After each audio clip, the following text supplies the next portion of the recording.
Rather lads, welcome back to Cossy's Arsenal podcast. My name is Cossy. Good morning, good afternoon, good evening, wherever you are in all parts of the world. Welcome back to the channel. Welcome back to a brand new video. We're going to be diving into that game, Arsenal take on Bournemouth on match day 3. Our third game of the Premier League season, but also our second away from home. Bournemouth are pretty much a very easy side in my opinion. So we're going to be looking at my prediction.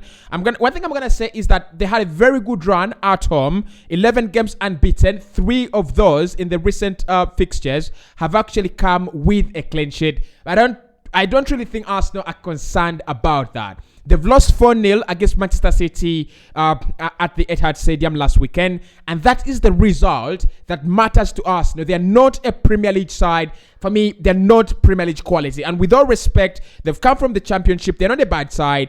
But I don't see how Arsenal struggle in that game. So in the comment section below, join me. What is your prediction in this game? I think Arsenal should be winning this one by a magnitude. So I need the magnitude. So do not tell me Arsenal will win. Tell me the scoreline and tell me the players that you expect to score in that one. I'm going to be giving you the team news, the predicted lineup, and what to expect from Bournemouth. However much I feel they're not a very competent Premier League side, they're a very, very scary side at home. Now, quote me very well. Premier League standards, I do not think they're the team to watch. But when it comes to, home fixtures at the Dean Court, they've been really, really performing very, very well. Now, let's start off with my prediction because I think anyone can predict this game. But I'm going to go with a 5-1 prediction consistently, almost the same prediction that I was going to go for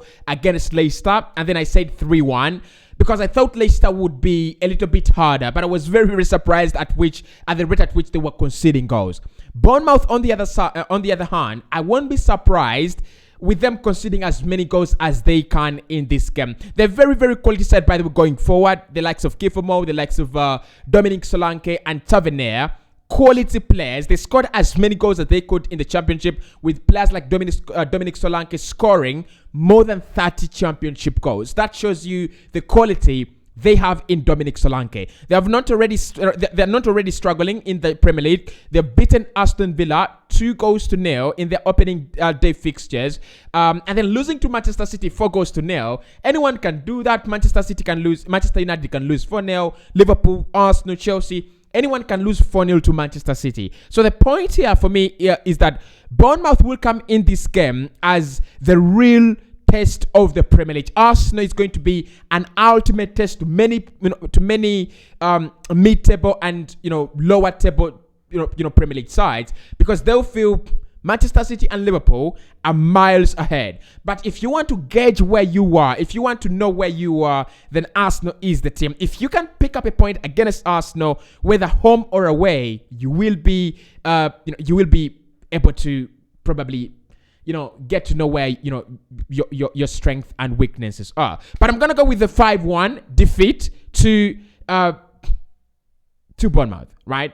I mean, I don't know how I should say that, but Arsenal should win this one 5-1. Gabriel Jesus in my FPL team is back again as my triple captain. So I think Gabriel Jesus scores his first hat trick in an Arsenal jersey.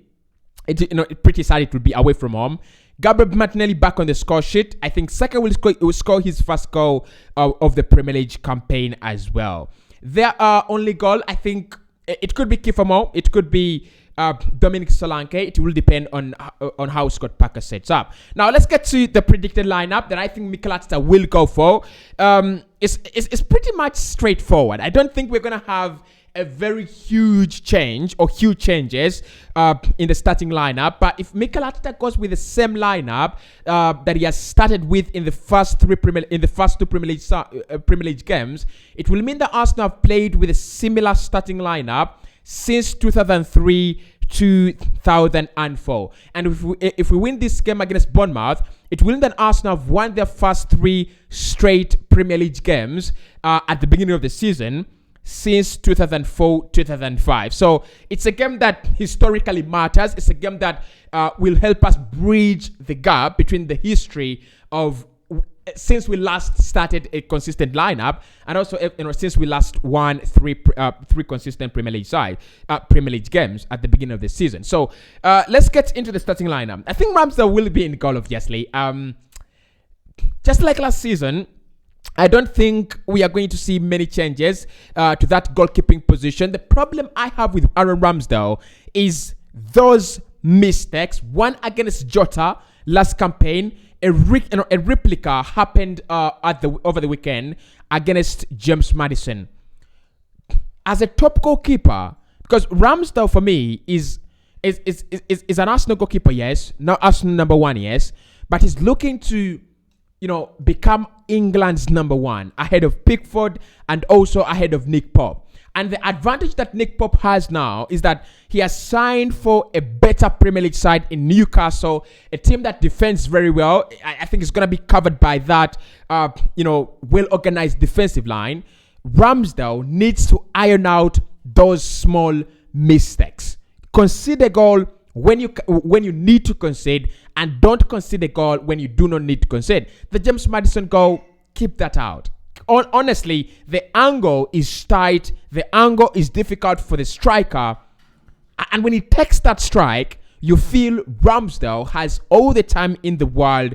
Of course, there is a lot of power on the shot from James Maddison, but Ramsdale has a lot of time to save that. So for me, the moment he irons out those small mistakes, I will back him for the England spot in goal in the World Cup. But if he cannot iron out those small mistakes, I won't be very surprised if Pickford doesn't make it to the English number one in the World Cup. But then Nick Pope becomes England number one. And of course, you have Dean Henderson, who's also doing wonders at Nottingham Forest.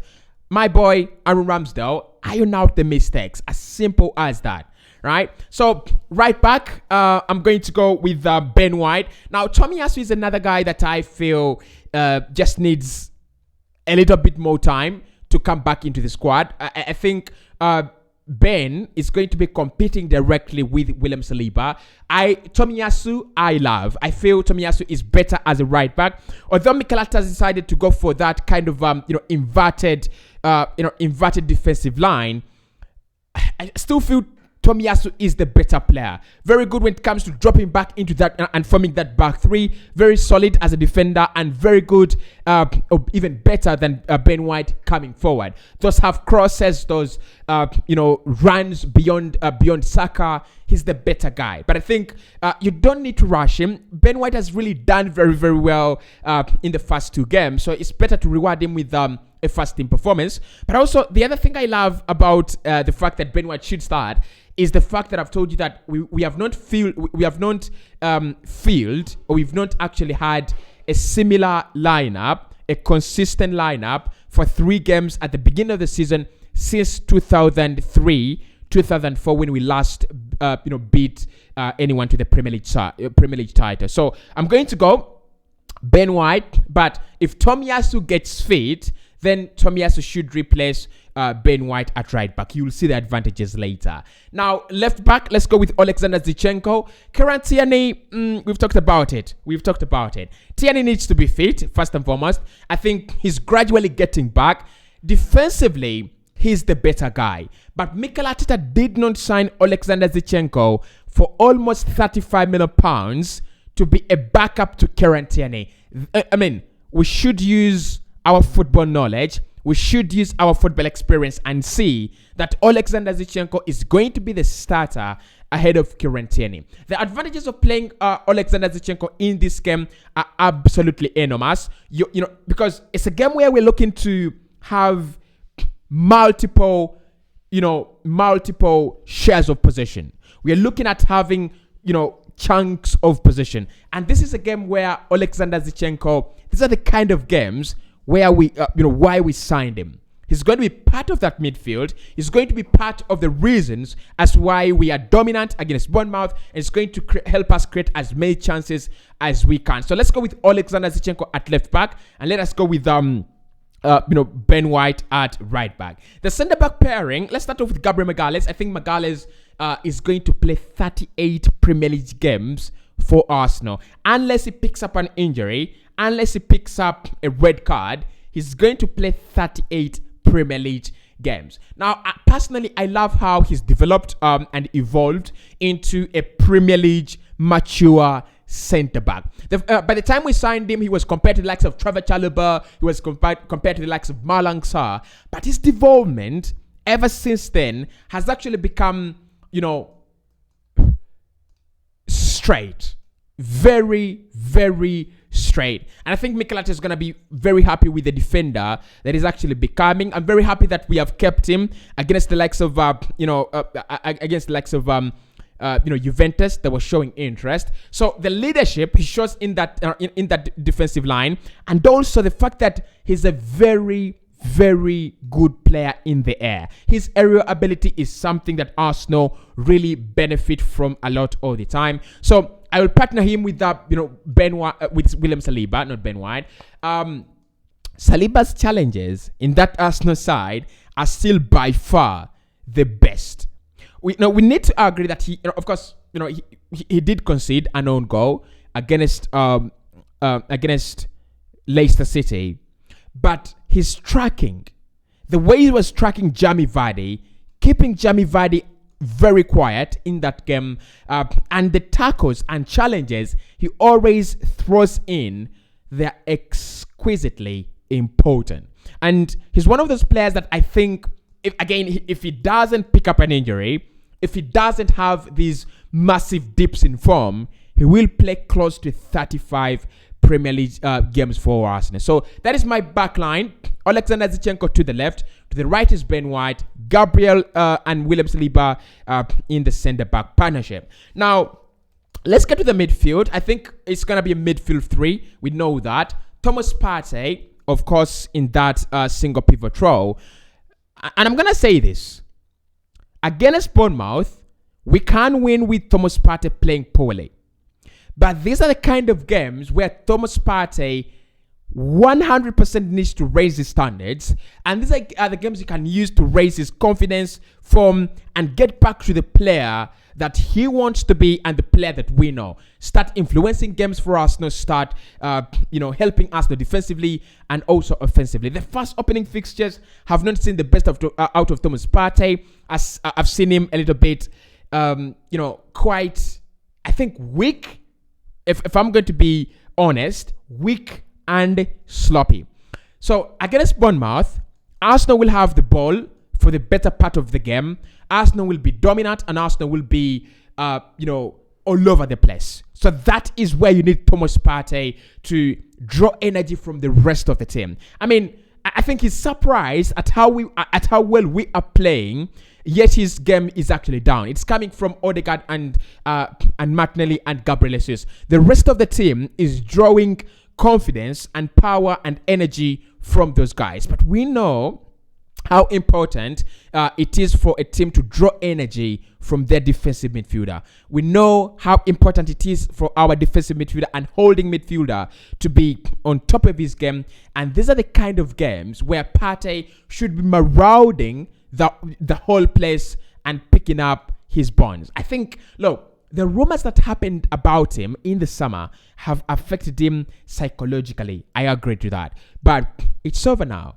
It's over now, bro. Get back to your form. Now, Xhaka, of course, should be in the, on the left-hand side or right-hand side of the midfield, depending on where the manager will decide to play him.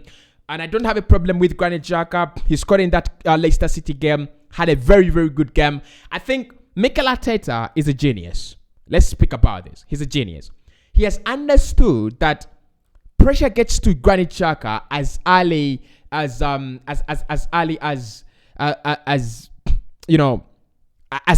he drops the ball, and he's going to commit a silly mistake in the defensive half of the game. So what he's done, he's created that role for Granit Xhaka high up the pitch. That means that Xhaka's errors and Xhaka's problems, whenever he drops the ball, it directly doesn't lead to a goal and it directly doesn't lead to a shot. That is brilliant, and that is a genius from Mikel Arteta. Of course, I still disagree with Granit Xhaka playing there. I think Fabio Vieira should be the guy.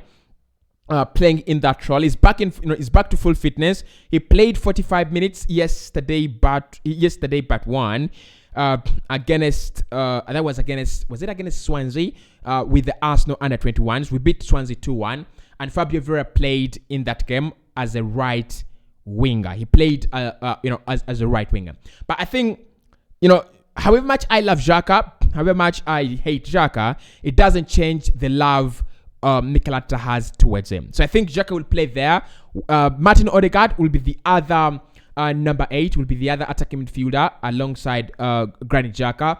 Odegaard has not really, for me, impressed yet this season, but the fact that he has already started off very well is ecstatic. If you have Odegaard not playing well, but giving you those performances, you just can't wait to see him performing better. So I think Odegaard is another player that we need more from him. We definitely need more from him. More chances to Gabriel Jesus, more chances to Saka, and more chances to Gabriel Martinelli. And for me, the way I see that Odegaard is not playing well, it is Saka. His link up with Saka was the most quality part of our game, part of our offensive game last campaign. And now Saka is slightly dwindling and dying. It's partly because his link up with Martin Odegaard is literally not producing any fruit. So Odegaard needs to work on that part of the game. Just bring Saka into the game. Now the front three, of course, I expect a hat-trick from Gabriel Jesus as my center forward. I think he's one striker that is going to massively score as many goals because he's going to get the chances. Against Leicester City, how many goals did he have to score?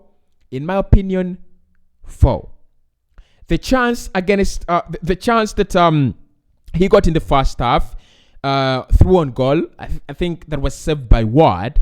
That should be going into the back of the net. That is 1-on-1. Right? Forget about the Wilfred Ndidi challenge. That is another story. I think anyone can miss that one. But this is through on goal. Martin Odegaard, I think it's Martin Odegaard that plays him in. That should be into the back of the net. And in the second half, oh my goodness, that goal, that chance that he misses, literally it's an open goal.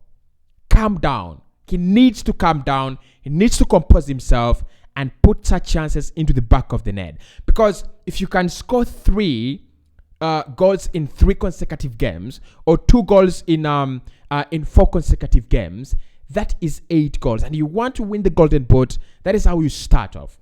You start off by scoring braces, hat-tricks, so that when you get into a drought, literally doesn't really matter, right? So Gabriel Jesus up front, Gabriel Martinelli to the left.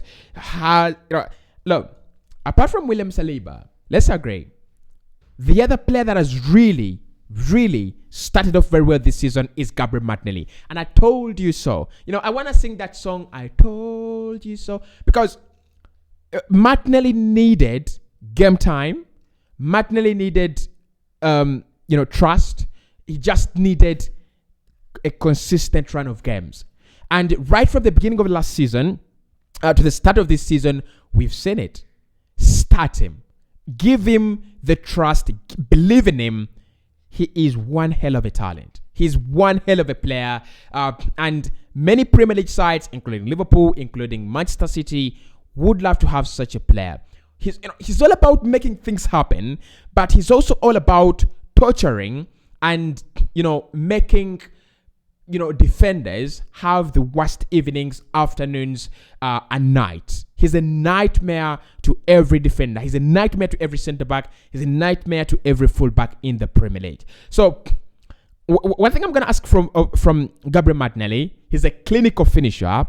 I want him to be getting in those goal-scoring positions as much as he can, because I know he has the quality to finish off the easy and hard chances. And then the other thing I'll ask of him, don't drop your clinical part of the game. I saw it against Crystal Palace, and I'm like, why is he missing such chances? How is he missing such chances? So I'm going to say Gabriel Martinelli on the left, On the right, there's so many players that can play there, but Saka is exceptional. Shot number 7, best player for Arsenal in the past 2 seasons. Why not? And I think, look, in the Crystal Palace game, Palace had a chance to come back in that game, but Saka's brilliance takes the game away from Crystal Palace's grasp. That is what he's all about. He's all about saving Arsenal. He's our savior. Forget about Gabriel Jesus. Saka is Arsenal's savior. So he must start there. And I pray he gets his first goal. He needs to get off the mark, right? He has not scored a goal this campaign. He needs to. Actually, of the front 3 this campaign, he's the only one that has not scored a goal. It doesn't look good for him. It isn't looking very good for him. But I know he will score very, very soon. So that is my starting 11. And I think that is enough to beat Bournemouth 5-1. Now, I mean, historically, it's a game that Bournemouth, it's a fixture that Bournemouth have not had a lot of advantage in. Last 10 games, they've only beaten Arsenal once.